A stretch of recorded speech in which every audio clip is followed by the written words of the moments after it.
How we doing? First time doing this, so I'll introduce myself. My name's Dan. A lot of people call me Bucky, hence the name of the channel, but I'm going to use this time and capture renovating and saving a little piece of history, my 1882 log cabin that my wife and I have recently purchased and looking to restore and bring back to life and make it last another 140 plus years. Right now we're standing in the mud room. Here's an old chimney. Obviously you got some rot going on, but the roof has been repaired. This house has been vacant for I think 7 years before we bought it. We've already started a lot of the demo, and I'll give you a quick tour here.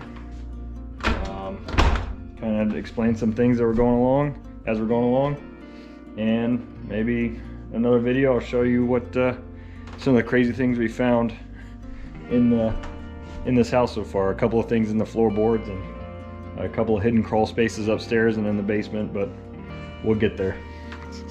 Now we're standing in the kitchen. I'm gonna go ahead and just pan so you're not staring at me the whole time. But we have some old shiplap. There was the wood burning stove that came out and down here.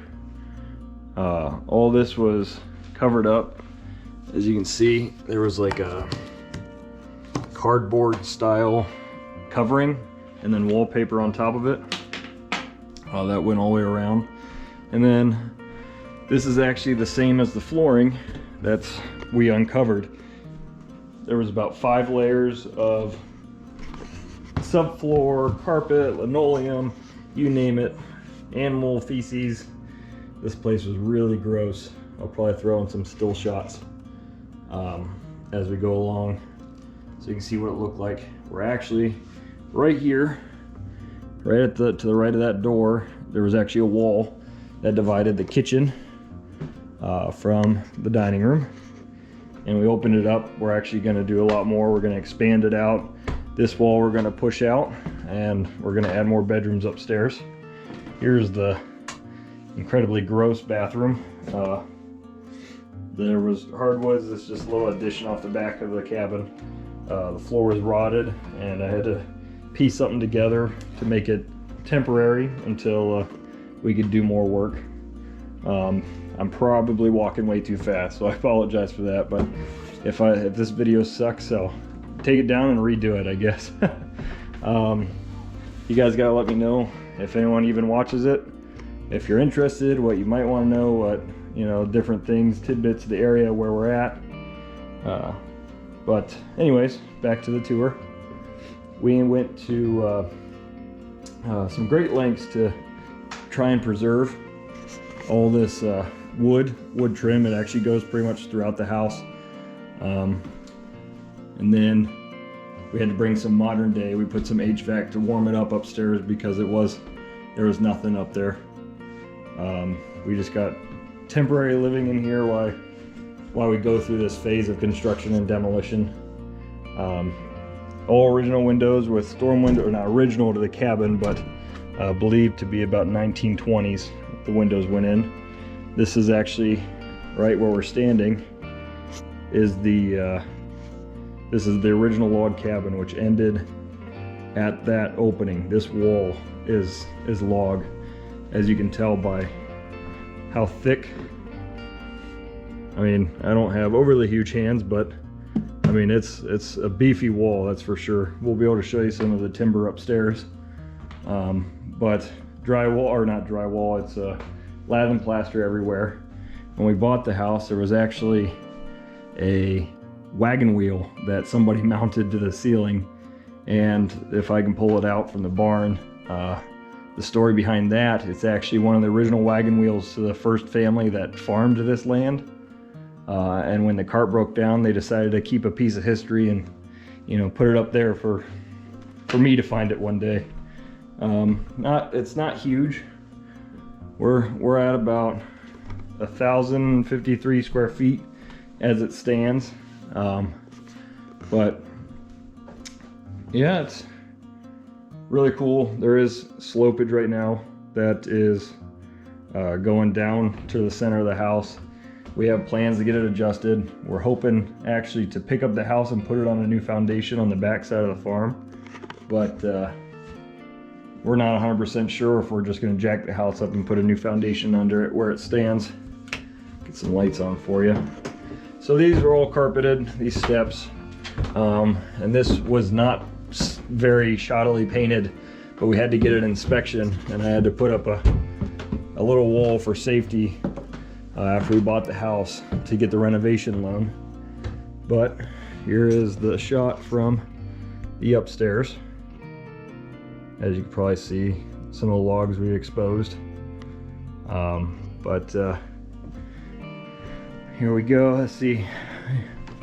I mean, look at these monsters. They go all the way around, and based off the nails we found, like in this section over here, this was actually the original roof height, and it just had a lean-to that slanted, and then somewhere along the ways they put in this larger pitch. It goes over into like a crawl space above the kitchen and dining room area. I'm not sure, yeah, you won't be able to see it, but you can believe me that there's a crawl space there. I wish I had brought a light with me, maybe next time. It's full of junk. We found some old things in there. Under these floorboards here, which are the original 1800s floorboards, we kind of got a carpet down, but see if you can get a better shot of them this way. We found a couple of really interesting pieces, and I gotta pull them out, and I'll be able to show them to you guys later. Got smaller windows, leads out to the front yard. There's another shot from this side.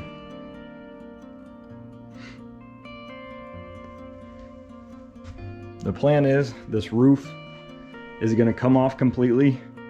The walls are going to be brought up to a true second story, and we're actually going to extend it over the dining room and kitchen, and we should be able to get about 3 bed, 1 bath, give or take, up here, and then we'll put a new roof on. We're going to expose the logs downstairs.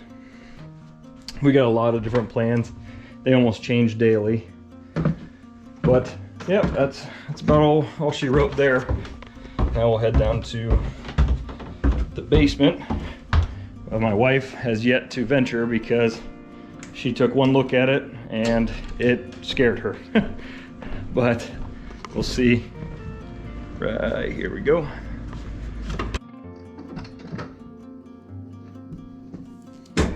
Well, I guess this is a little after note. Forgot to record the basement. That's what I call my creepy basement. There's not much better way to describe it. I guess if you stuck in this video this long, then you're probably interested to see what this bad boy, the way it was built back in 1882. Here on the left, we actually found, I don't know how well it'll focus, it won't. See if I can get a light on for you guys. A totally sealed off old entrance into the basement. That was most likely there for them to have their coal shoveled in and laid inside this trough. It's a dirt floor basement that they poured some concrete over top. It's always wet and leaking. One of the things we really got to focus on.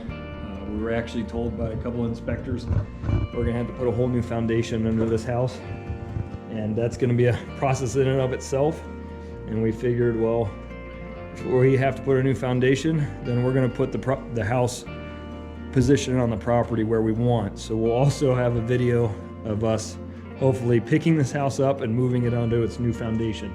But the crazy thing about this foundation is it's made it 140 some years. Terrible at math, but you know, 1882 was a long time ago. To see men come in and they went brick by hand, and as they came across boulders, they placed these boulders as in the 4 corners.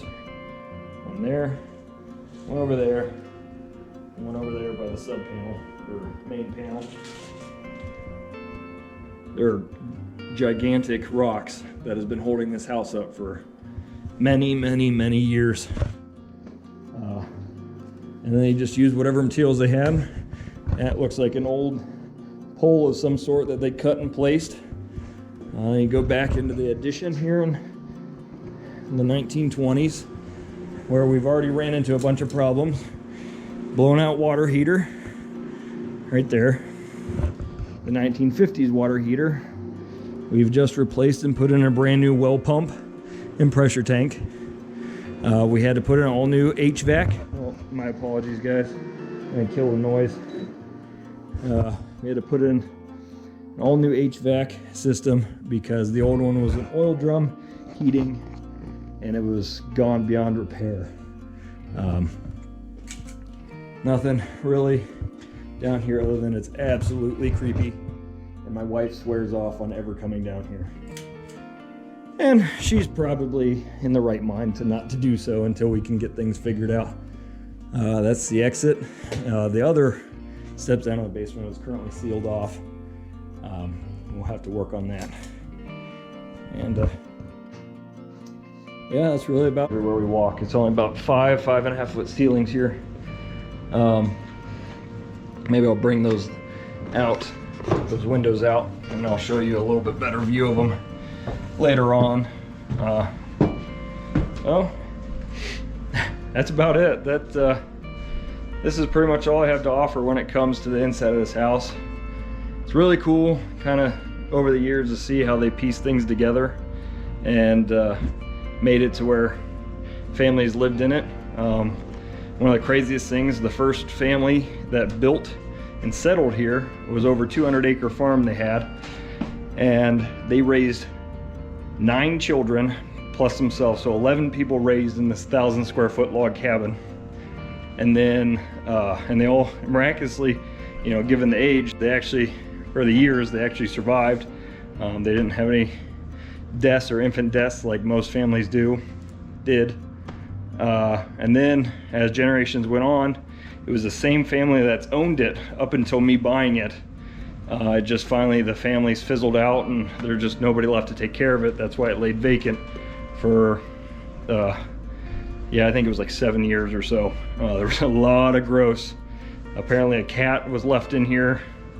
It didn't last too long, but it did make a mess before too long, or while it was still alive. And then, yeah, now it's our headache, but I love it. I love every piece of it. I'm gonna throw in a little slideshow at the end, I guess, here of what it looked like when we bought it and all that. We can go ahead and I'll do an outside video or property walkthrough